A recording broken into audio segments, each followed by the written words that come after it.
acompañes al Salmo 42. Quiero que leamos un pedacito de lo que leyó. Mira, hermano, quiero leerte cómo dice esta. ¿Cuál es? Dios habla hoy. 42, versículo 3, dice: día y noche, mis lágrimas son mi alimento, mientras a todas horas me preguntan, ¿dónde está tu Dios? Cuando pienso en estas cosas, doy rienda suelta a mi dolor. Recuerdo cuando yo iba con la gente, conduciéndola al templo de Dios, entre gritos de alegría y gratitud. ¡Qué gran fiesta! Entonces, versículo 5. ¿Por qué voy a desanimarme? ¿Por qué voy a estar preocupado? Mi esperanza he puesto en Dios, a quien todavía seguiré alabando. Él es mi Dios y mi Salvador. Amén. ¿Por qué voy a desanimarme? ¿Por qué voy a estar preocupado? Amén. Ese fue el pasaje que me hizo ruido, hermano, cuando comenzamos el culto del día de hoy.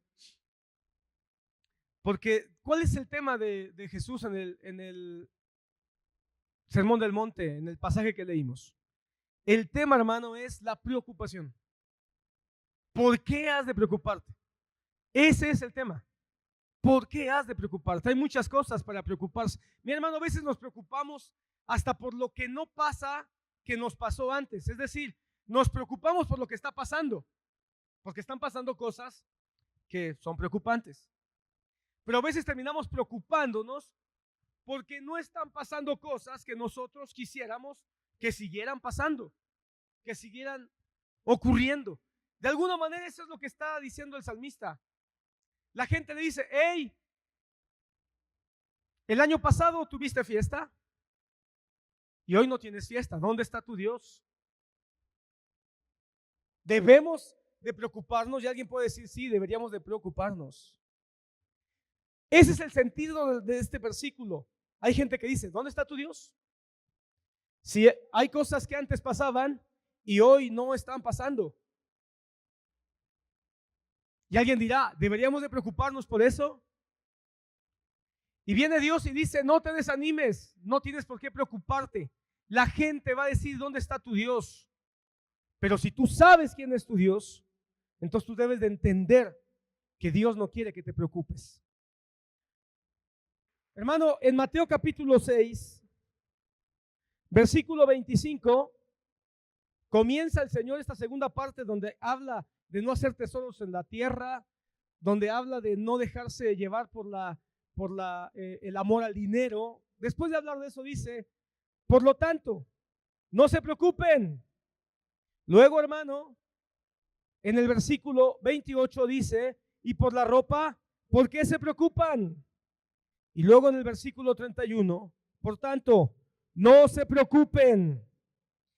Y termina, hermano, esta parte, versículo 34, diciendo: por tanto, no se preocupen por el día de mañana, porque el día de mañana se cuidará por sí mismo. Dale a cada día su propio afán. Y si quisiéramos todavía ser un poco más incisivos, en el versículo 27 dice otra expresión de una manera diferente que significa lo mismo. ¿Quién de ustedes, por ansioso que esté? Ahí podríamos decir: ¿quién de ustedes, por preocupado que esté? Así que, hermano, 4 expresiones directas, 5 si agregamos esta, donde el tema central del Señor Jesucristo es: no te preocupes. Mira, hermano, no se preocupen. Pudiera ya cerrar mi Biblia, hermano, y decirte: Dios te dice hoy, iglesia amada, no te preocupes. Pudiera cerrar mi Biblia, hermano, y creo que me sentiría satisfecho, porque hay muchos preocupados esta mañana, por muchas razones. Por las broncas familiares, por los problemas con los hijos, por las necesidades económicas, por los problemas laborales. Y están preocupados porque ven destrucción, porque ven un panorama oscuro, porque ven un panorama turbio. Y viene Jesús y le dice a su iglesia, no se preocupen. Y podríamos terminar ahí, pero creo que tenemos que explicar algunas cosas para poder afirmar, porque quizá algunos puedan decir amén, pero necesito entender más, necesito tener más claridad. El alma de este pasaje, entonces, el corazón de este pasaje es que el Señor Jesucristo nos está llamando a no preocuparnos. Y yo no sé si tú estás de acuerdo conmigo, pero Jesús es Dios. Yo no sé cuántos de aquí creen con toda su alma que Jesús es Dios. Y si Jesús es Dios, entonces es Dios, el creador de todo, el que te está diciendo no te preocupes. ¿Sabes cuál es uno de los temas que más problema tiene la iglesia? La soberanía de Dios. Es un tema que tenemos graves problemas para entender la soberanía de Dios. Debería ser uno de los temas principales que deberíamos aprender, estudiar, conocer y afirmar. Hablamos de la soberanía, escuchamos de la soberanía, pero realmente no vivimos lo que la soberanía de Dios nos quiere enseñar. Porque la soberanía de Dios, en palabras muy llanas, es que Dios tiene control de todo. Eso es, en palabras muy llanas, la soberanía. Dios tiene control de todo. Dios no está ajeno. Dios no es ignorante. Dios no duerme, hermano. Otra expresión que pudiéramos decir para entender la soberanía en términos muy vulgares es: Dios hace lo que se le pega la gana. Porque Él es Dios. No hay nadie que le pueda mandar a Dios, ni que le pueda decir qué puede hacer o qué no puede hacer. Así que cuando Dios, hecho carne, Jesús, el Hijo, el Verbo, nos dice, no te preocupes, lo dice porque Él es Dios, porque Él es soberano. Hermano, cuando viene un hermano cualquiera, un pastor cualquiera, y te dice, hermano, no tenga pena. Hermano, tú puedes pensar, sí, nada más son buenas intenciones. Sí, lo dice porque él no sabe nada. Cuando viene un pastor, un hermano, y estás tú atribulado y te pone la mano en la espalda y te dice, todo va a salir bien, no se preocupe. Tal vez tú tienes el derecho de voltear y decirle, sí, como usted no está en mis zapatos, ¿verdad? Pero cuando viene Dios y te lo dice, tú no puedes decirle, tú no entiendes. Él entiende más que tú mismo. Cuando viene Dios y te dice, no te preocupes, tú no puedes decirle, tú no sabes lo que estás hablando. Claro que sabe, porque Él te conoce antes de que tú existieras. Cuando viene Dios y te dice, no te preocupes, tú no puedes decirle, no, ¿cómo es posible que me digas eso? No sabes el tamaño de lo que me está pasando. Claro que lo sabe, porque antes de que tú y yo entráramos en esa área fuerte, difícil, caótica, peligrosa, Él ya miraba, Él ya sabía. Y lo más tremendo, hermano, Él siempre ha estado acompañándonos. Hermano, tenemos hoy que admitir que todos nos preocupamos. Y tenemos que reconocer, hermano, que en toda la historia, yo no sé si en los últimos tiempos más, pero tenemos que admitir, hermano, que la preocupación no es nada más algo que es natural de las personas, sino que algunos lo han convertido en su hobby. Algunos han convertido la preocupación en su pasatiempo favorito. De la preocupación un pasatiempo donde dedicamos mucho tiempo a nuestra mente. Hermano, yo he pasado noches donde no duermo y nada más veo cómo pasa el reloj, va avanzando la hora, hermano. Solo estoy preocupado y termino el otro día más cansado de lo que normalmente, más desgastado y muy probablemente más enfermo. La preocupación es algo peligroso. ¿Cómo lo sé? Tan sencillo, hermano. Primero, porque Jesús no lo dice, no te preocupes. Y Jesús nos pide que dejemos de hacer cosas que son peligrosas. Ahora, lo segundo, sé que son peligrosas porque vemos y conocemos los efectos que hay en las personas. La preocupación enferma, hermano. Hay gente que está enferma de gastritis, hay gente que está enferma de colitis, hay gente que está enferma del sistema nervioso, hay gente que está enferma con problemas psicológicos como ansiedad, depresión, a causa de la preocupación. Entonces, veo que Dios dice que es peligroso y por eso es suficiente para que yo crea. Pero veo los efectos en las personas, incluso en mi propia vida, y tengo que llegar al entendimiento de que la preocupación es peligrosa. Pero hermano, hay algo más todavía que para nosotros como cristianos nos compete. La preocupación es peligrosa, pero para nosotros como hijos de Dios, la preocupación es un pecado. Escucha bien, la preocupación para los hijos de Dios es un pecado. Porque cada vez que nosotros nos preocupamos, es como decirle a Dios: sí, Dios, tú tienes buenas intenciones. Sé que tú quieres lo mejor para mí, pero no estoy seguro que puedas cumplirlo. Y como no estoy seguro que puedas cumplirlo, necesito dedicarle tiempo a ver cómo lo resuelvo. Es un pecado, hermano.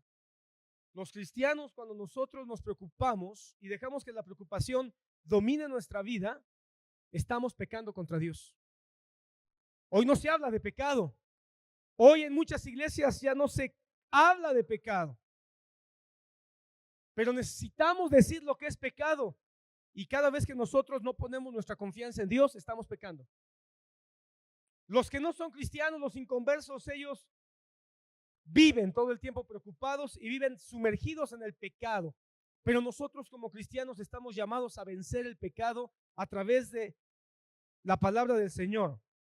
Así que, hermanos, si la preocupación es un pecado, tenemos que pedir al Señor que nos ayude. Hermano, cuando estamos en pecados y reconocemos el pecado, le pedimos al Señor primero que nos perdone y segundo que nos ayude. Cuando alguien está en cualquier pecado, hermano, si alguien está cometiendo un pecado de adulterio, tiene que arrepentirse, reconocerlo y después pedir la ayuda del Señor. Si alguien está cometiendo un pecado de mentira, tiene primero que reconocerlo y después arrepentirse y pedir la ayuda del Señor buscando la palabra. Amén. Si alguien tiene un pecado de ira y constantemente está siendo dominado por su enojo, pues tiene que reconocerlo, arrepentirse, pedir perdón y buscar a Dios para que le ayude. Y por supuesto ir a la palabra, porque la palabra nos va a dar el consejo apropiado. Bueno, hermano, hoy tengo que decirte que muchos hemos pensado que la preocupación es normal, es natural y que no pasa nada. La preocupación es un pecado. Porque, hermano, a veces nada más pensamos en los grandes pecados. Pero, hermano, la preocupación, te aseguro que hay muchos de nosotros que no lo habíamos visto como un pecado. Que al contrario, nos sentíamos hasta halagados de ser tan preocupones. Es que yo sí me preocupo. Ay, es que yo sí me...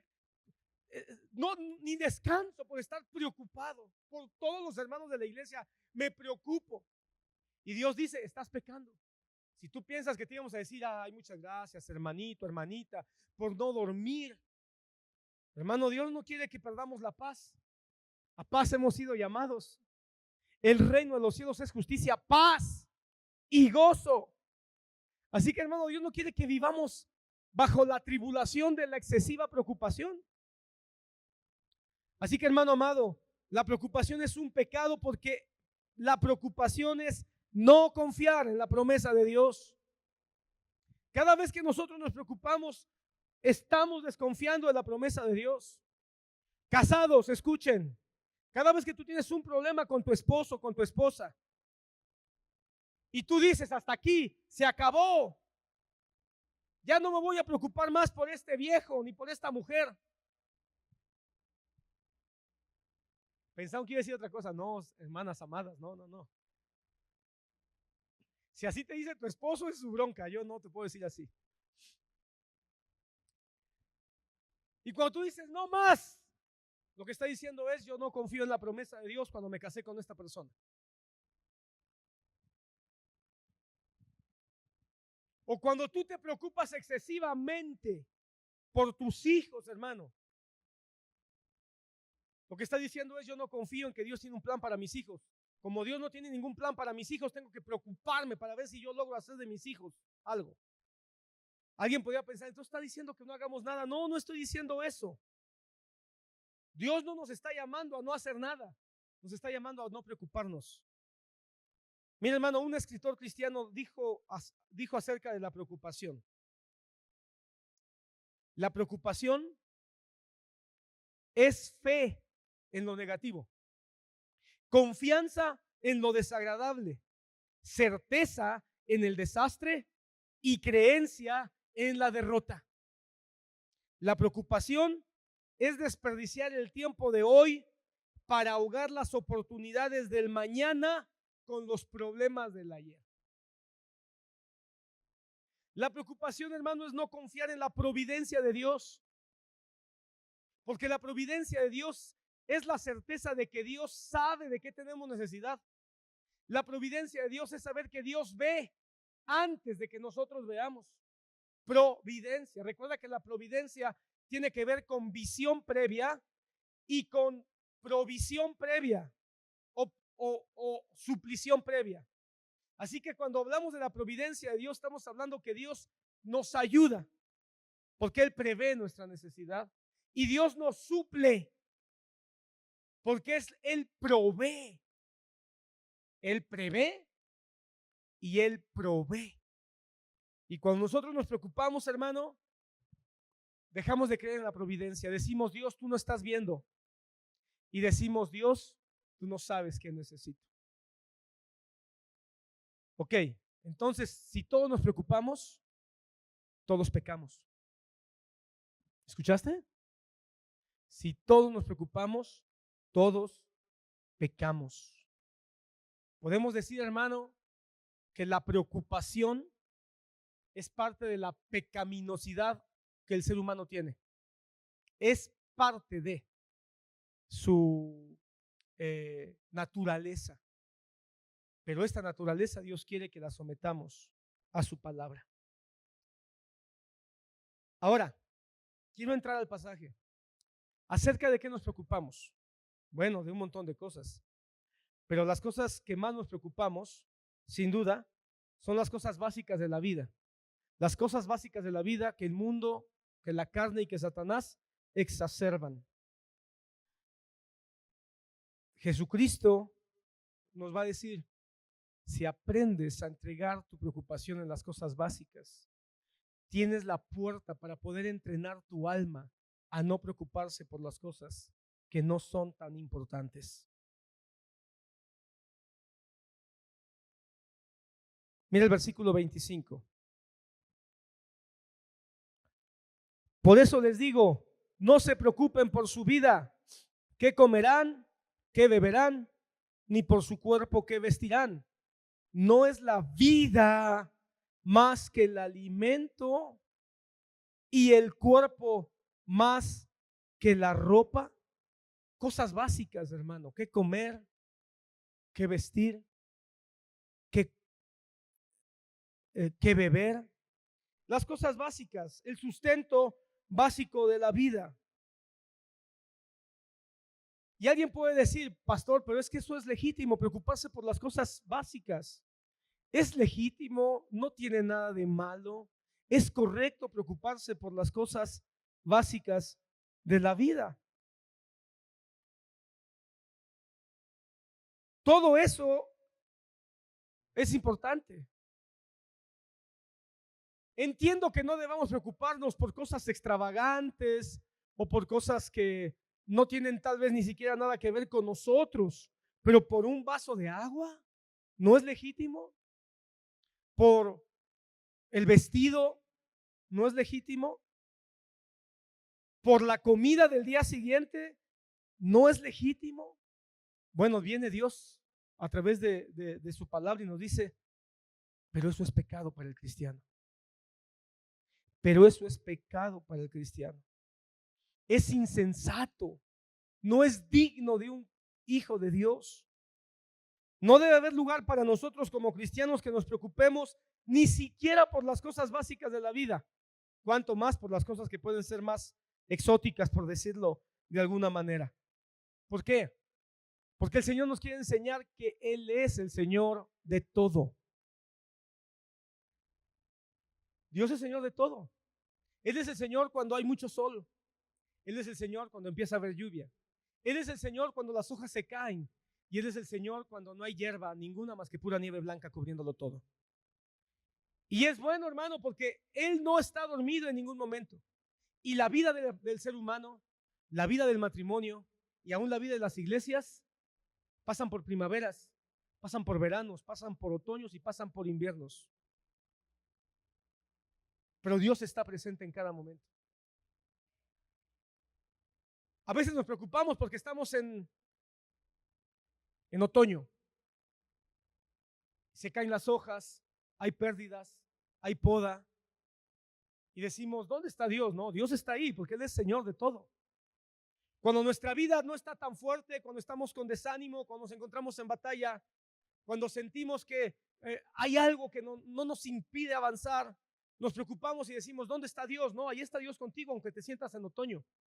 Cuando nuestro matrimonio está cayéndose las hojas, cuando a lo mejor está en invierno, hermano amado, y nuestro matrimonio está pasando por un tiempo de frialdad, un tiempo donde por alguna razón no nos queremos ni hablar y decimos, ¿dónde está Dios? Bueno, si tú crees que Dios es Dios de todo y es el Dios de tu matrimonio, Dios está ahí.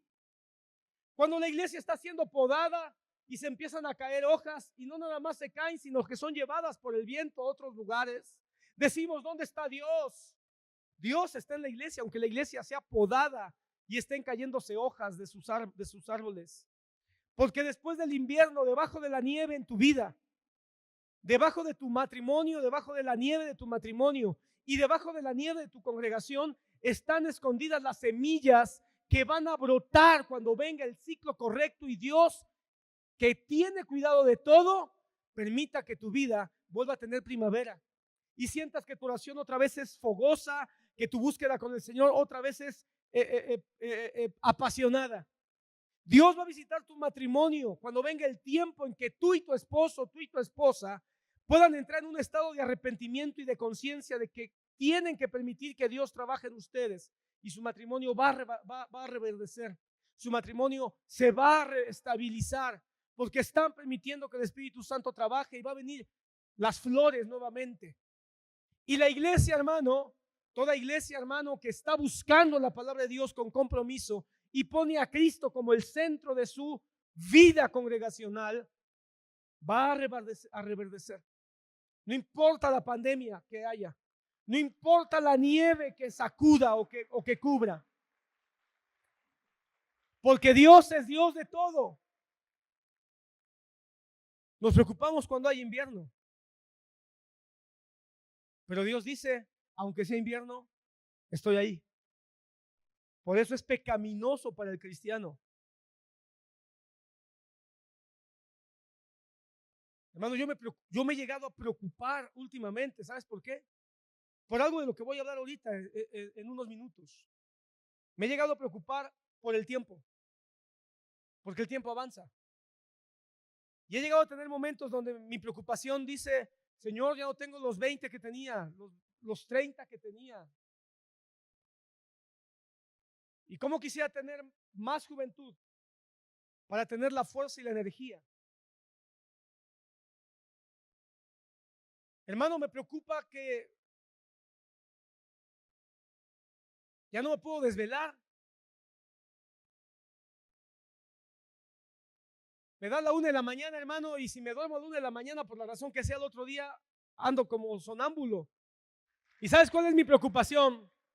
Me preocupo y digo, Señor, ¿y dónde están los veinteañeros apasionados? ¿Dónde están los veinteañeros que se comprometan, que amen, que se santifiquen, que peleen la batalla? Porque yo no voy a estar mañana. Y me preocupo, hermano, ya me preocupo por cuando ya no voy a estar yo. Ya me empiezo a preocupar. Pero tengo que entender que eso es pecado. ¿Sabes por qué? Porque John Wesley predicó su último sermón a la edad de 80 años o más. El día en que John Wesley se murió en la tarde de ese domingo en que Dios lo llamó a su presencia. Y a las 9 de la mañana de ese mismo domingo donde el Señor lo llamó, estaba predicando su último mensaje. Así que, hermano amado, no tengo que preocuparme de no tener 20, ni 30, ni 40, hermano. Porque el Señor de todo es el que da la fuerza y da la vida. Y si Dios permite que llegue yo a los 80, a los 90, Dios quiere que llegue el último día de mi vida predicando como lo hizo John Wesley. Yo sé que fue un privilegio, no a todos se les da los privilegios de esos grandes campeones del Señor. Hermano, no puedo preocuparme por la jubilación, porque no hay jubilación en el servicio al Señor. No hay, sencillamente no me puedo preocupar por la jubilación. De repente me preocupo y digo, ay, ¿qué va a hacer cuando? No, hermano, no hay jubilación. El Señor me recuerda, acuérdate, Sopenco, no hay jubilación en donde tú estás. Deje eso para el doctor, para el abogado, para el ingeniero, para el trabajador de gobierno. Tú no tienes jubilación. Está bien, Señor, amén. Me dejo de preocupar por la jubilación.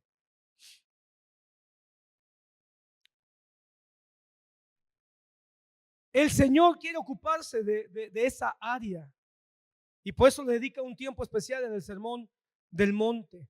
El Señor quiere, o mejor dicho, el Señor no quiere que sus hijos nos preocupemos por las cosas pasajeras, por las cosas mundanas. Las cosas que son de este mundo, hermano, son pasajeras, no tienen nada que ver con la eternidad. No tiene nada que ver con lo realmente importante que es el reino de los cielos. Así que el Señor dice, ¿eres cristiano? ¿Tuviste un encuentro conmigo? Y nosotros decimos, ¿cómo?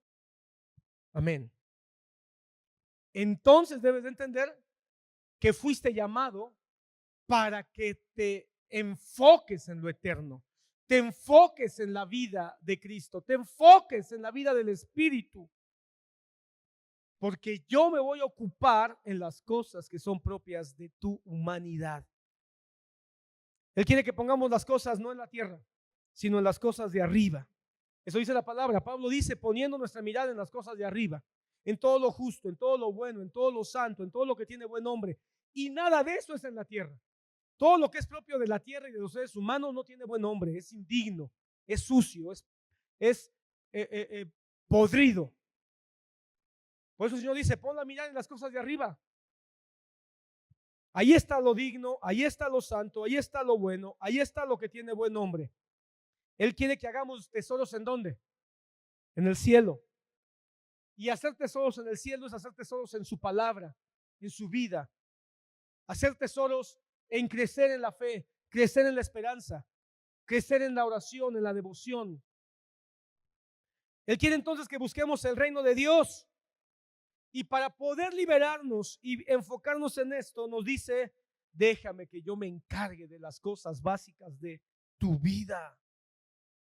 Que yo me encargue de aquellas cosas por las que tú no tienes por qué estar afanado, ansioso.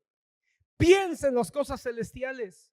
Pon tu mente en las cosas celestiales. Hermano, ¿crees que lo que Dios ha permitido o lo que te ha ocurrido en tu vida hasta el día de hoy ha sido porque Dios lo ha permitido? Amén. Cuando tú dices, no, es que algo yo hubiera querido que mejor hubiera sido de otra manera.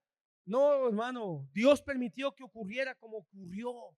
Que tengas lo que hoy tienes y que no tengas lo que tú no tienes. Así que el día de hoy puedes vivir tranquilo. No te preocupes por lo que no tienes o por lo que no lograste. Ni tampoco te preocupes por lo que tú consideras que debes de alcanzar. Agradece hoy por lo que no tienes y agradece a Dios por lo que, si Él quiere, vamos a obtener. Por eso, hermano, nosotros no debemos estar haciendo proclamaciones, declaraciones, decretos y cuanta cosa rara se han inventado. Nosotros tenemos que seguir lo que la palabra dice en Santiago. Nosotros tenemos que decir, si Dios quiere, obtendré una casa. Si Dios quiere, obtendré un mejor trabajo. Si Dios quiere, obtendré casarme este año. Si Dios quiere, porque Él es el dueño de todo. Dice el Señor Jesús, ¿no es la vida más valiosa que el cuerpo? ¿No es la vida más valiosa que el alimento? Entonces, ¿en qué debemos enfocarnos? En la vida. Pero resulta, hermano, que la vida no es este cuerpo. Hermano, hemos vivido engañados. El cuerpo necesita alimento, el cuerpo necesita vestido, pero la vida del cuerpo no es ni la comida ni el vestido. La vida de este cuerpo es Dios. Hay gente que tiene manjares todos los días, que se viste con la ropa más fina, pero viven muertos por dentro. Viven de manera miserable en su manera de pensar. Hermano, discúlpeme usted, pero toda esta corriente ideológica de homosexuales, de lesbianas, de pedófilos, no tienen vida. No tienen vida. Comen bien, visten bien. Bueno, algunos ni comen bien ni visten bien, sino visten ridículamente. Pero con todo no tienen vida, hermano. Porque la vida, hermano, solamente viene cuando tenemos la paz que el Espíritu Santo nos provee. Así que, hermano, no te confundas. La vida no la da lo que vistes. Tú has escuchado ese dicho, es que yo quiero que mis hijos tengan buena vida. Y entonces piensan en que terminen una carrera. Quiero que mi hijo tenga buena vida, que sea licenciado, ¿verdad? Quiero que tengan buena vida. Pero la palabra dice, hermano, que la vida no es ni lo que comes, ni lo que vistes, ni lo que sabes. La vida es Cristo. Así que quieres darle buena vida a tus hijos, asegúrate que entreguen su vida a Cristo. Asegúrate que sean cristianos. Asegúrate que amen a Cristo. Fastídiales el alma toda la vida diciéndole, busca a Dios, busca a Dios, busca a Dios. Aunque te digan ya papá, ya mamá, aunque te digan que te calles la boca, tú me podrás callar la boca en todo, menos en que tengo que decirte que si tú no sigues a Cristo, te vas al infierno. Y con gran dolor nuestros hijos se pueden ir al infierno. Sí, sí se pueden ir al infierno, señoras y señores, si ellos no entregan su vida al único que nos puede rescatar del infierno. ¿Quieres que tu hijo tenga buena vida? Asegúrate que no niegue su fe. Que estudien una carrera, por supuesto. Que tengan un buen trabajo, excelente. Que tengan un negocio y tú les enseñes cómo manejarlo. Que hablen inglés, francés, alemán, eso está bien. Pero que no lo hagan solamente para comer y vestir, sino que hagan todo eso para la gloria de Dios, porque en eso está la vida. Jóvenes que están estudiando, ¿para qué estás estudiando? ¿Para comer bien y para vestir bien? Pues bien comido y bien vestido te vas al infierno. Joven, asegúrate que lo que estés estudiando, lo que estés haciendo, pregúntate, ¿y cómo en esto voy a darle la gloria a Dios? Y en esto que estoy estudiando o en esto que estoy trabajando, ¿cómo le voy a dar la gloria a Dios? Porque Él es mi vida. La mayoría de la gente de nuestro mundo, de esta época, está consumida, hermano, tratando de darle vida a su cuerpo. Está consumida. Decoran su cuerpo, arreglan su cuerpo, se ponen aretes y todo el pensamiento es: tengo que alimentar mi cuerpo y mantener a mi cuerpo vivo. Pero viene el Señor y dice: eso no es la vida. El que no tiene a Dios, aunque sea vegano, o aunque sea carnívoro, o aunque vaya al gimnasio, de nada le vale. Ahora, ¿sabes por qué hacemos todo eso? Porque estamos preocupados. ¿Has visto tú un vegano cómo se preocupa? ¿Has visto tú un vegano cómo vive preocupado? Y el Señor dice, no, eso no es la vida. En eso no está la vida. El cuerpo no es el fin de todo. La vida no está contenida en el cuerpo, es lo que está diciendo el Señor. La vida está contenida en la naturaleza de Dios. Aquel que tiene a Cristo tiene vida. Ahora, si esta vida viene de Dios, ¿por qué es? Porque Dios valora lo que nosotros somos. Si no nos valorara, no nos diera vida. Nos valora, nos ama tanto que nos ha dado vida a través de Cristo Jesús. Nos escogió. Amén. Y como Él nos escogió, hermano, aquel que nos escogió porque nos amó para darnos vida, ¿no cuidará de los que Él mismo escogió? ¿O acaso crees que Dios escogió, hermano? Dios escogió tu vida para después tirarla. Eso somos nosotros. Nosotros vamos a comprar un perro, vamos a adoptar un perro, buscamos el perrito, el que más nos gusta, nos lo llevamos a la casa y al segundo día que no logramos que haga popó o que haga pipí en donde le queremos enseñar, lo llevamos a Chapultepec y lo abandonamos. Porque nos dimos cuenta que es un perro malo. Pero Dios no hace eso con nosotros.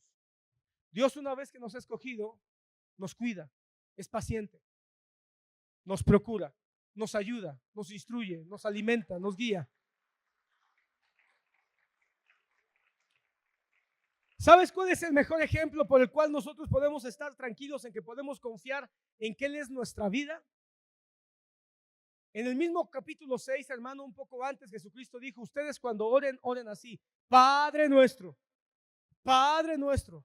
En el mismo capítulo está diciendo, Él es su Padre, el Padre que les quiere enseñar que la vida está en Él. Si tú conoces a tu Padre, puedes estar seguro que Él sabe de qué tienes necesidad. Y por lo tanto puedes descansar en Él y empezar a dejar de preocuparte. Pero hay tres cosas que el Señor nos ilustra para que entendamos esto. Tres cosas que son una ilustración perfecta del mejor maestro que ha existido y que ha caminado sobre la faz de la tierra. Y estas tres ilustraciones tienen que ver con lo básico. Tienen que ver con el alimento, tienen que ver con tu futuro y tienen que ver con tu ropa. Y esas tres ilustraciones quisiera que las viéramos porque nos van a ayudar a entender esto. El Padre tiene cuidado de tu alimento, el Padre tiene cuidado de tu futuro y el Padre tiene cuidado de tu vestido, de tu protección, de tu seguridad. Versículo 26. Miren las aves del cielo, no siembran, ni ciegan, ni recogen en granero, y sin embargo, el Padre Celestial las alimenta. ¿No son ustedes de mucho más valor que ellas? Ahí está el Señor, hermano, hablándole a los discípulos y diciéndoles, no se preocupen. Por lo tanto, no se preocupen. No tengan ansiedad. Y seguramente, hermano, mientras él hablaba, como él acostumbraba, hermano, enseñaba mucho al aire libre. Enseñaba mucho, hermano, en los caminos, en las praderas, en los desiertos. Y sabemos, hermano, que él utilizaba lo que había a su entorno para poder enseñar. Esta enseñanza, hermano, el Sermón del Monte lo dio en Galilea. Sabemos que fue en Galilea. Y Galilea, hermano, es un lugar que tiene, a diferencia de Jerusalén, tiene áreas, ¿cómo le podemos llamar? Con agua. Bueno, el mar de Galilea es el más importante. ¿Qué significa eso? Que hay presencia importante de aves, de pájaros. Así que podemos imaginarnos a Jesús sentado enseñando al aire libre.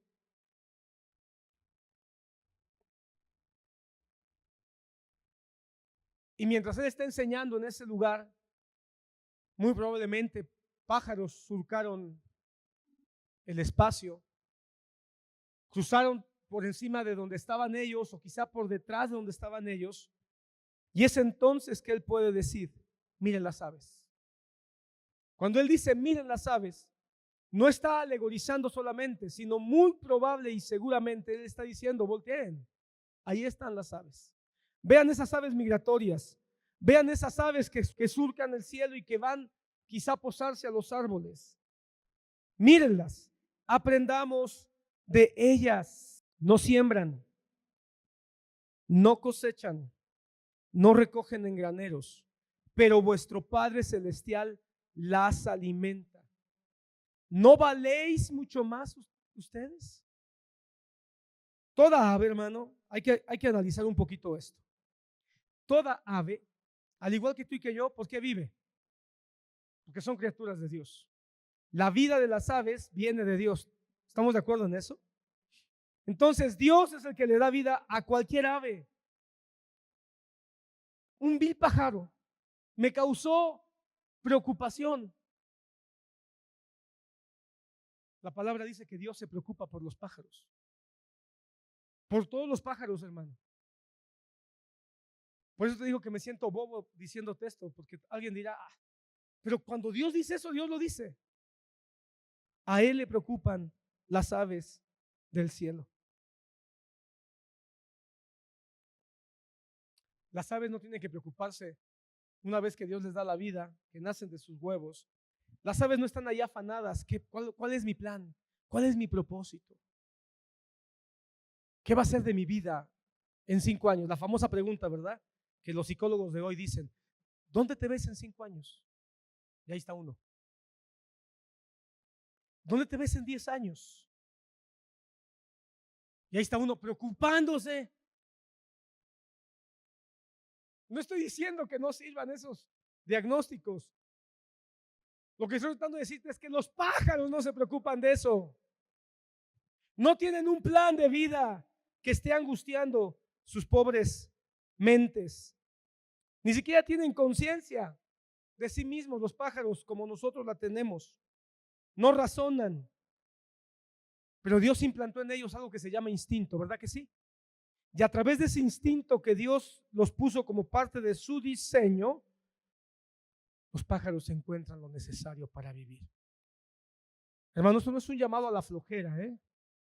En ningún momento el Señor está haciendo un llamado a la pereza.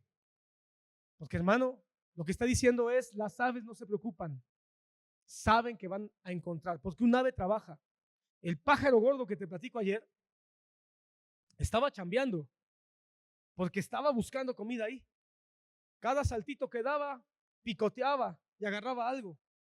Si ese pájaro hubiera estado creando un nido, seguramente estuviera buscando ramas para hacer su nido. Trabajan, los pájaros trabajan, pero no se preocupan. Así que no vaya a pensar alguien que el Señor Jesucristo está promoviendo la flojera. Está promoviendo, bueno, me voy a sentar en el sofá de mi casa, voy a abrir la boca como pájaro. Porque los gusanos no le caen a los pájaros, hermanos, del aire, ¿eh? No hay lluvia de gusanos. Pájaro le rasca y encuentra el gusano. Y si tiene crías, rasca y agarra 2 gusanos, uno para él y otro para su cría. Pero su cría, aunque le caiga directo al pico, alguien trabajó para que ese gusano llegara a la boca de ese pájaro. El pájaro no almacena gusanos, no tiene ahí su cuenta bancaria de gusanos, hermano. Porque quién sabe qué vaya a pasar mañana. No, hermano. Su instinto le dice, tengo un padre que me ayuda. Tengo un padre que me cuida y trabaja. No estoy diciendo con esto que no ahorres. Pero si tú ahorras y no le pones un propósito, estás acumulando. Y la acumulación, ¿sabes qué es? Preocupación innecesaria. Cuando tú estás acumulando, estás preocupado. Hay gente, hermano, que tiene mucho dinero, pero no lo gasta porque está preocupado de que se le acabe. No estoy diciendo que no hay que ahorrar. El ahorro creo que es una buena práctica y además es muy bíblica. Pero cuando el ahorro no tiene un propósito y solamente hace que estemos preocupados porque ya nuestra cuenta bancaria bajó, Ay, usé 10 pesos de mi millón de pesos, de mi millón de pesos. Ya nada más me quedan 999,990 pesos. ¿Qué voy a hacer? El pájaro trabaja, tiene esfuerzo, pero sabe por instinto que su Padre Celestial lo alimenta. Mira qué dice Job capítulo 38, versículo 41.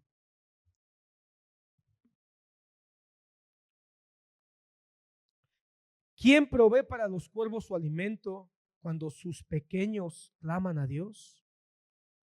¿Quién provee para los cuervos su alimento cuando sus pequeños claman a Dios? Mi hermano, en otras palabras, las aves no tienen conciencia, pero por instinto saben quién es Dios. Las aves no tienen el entendimiento, pero por instinto claman a Dios. ¿No es eso interesante?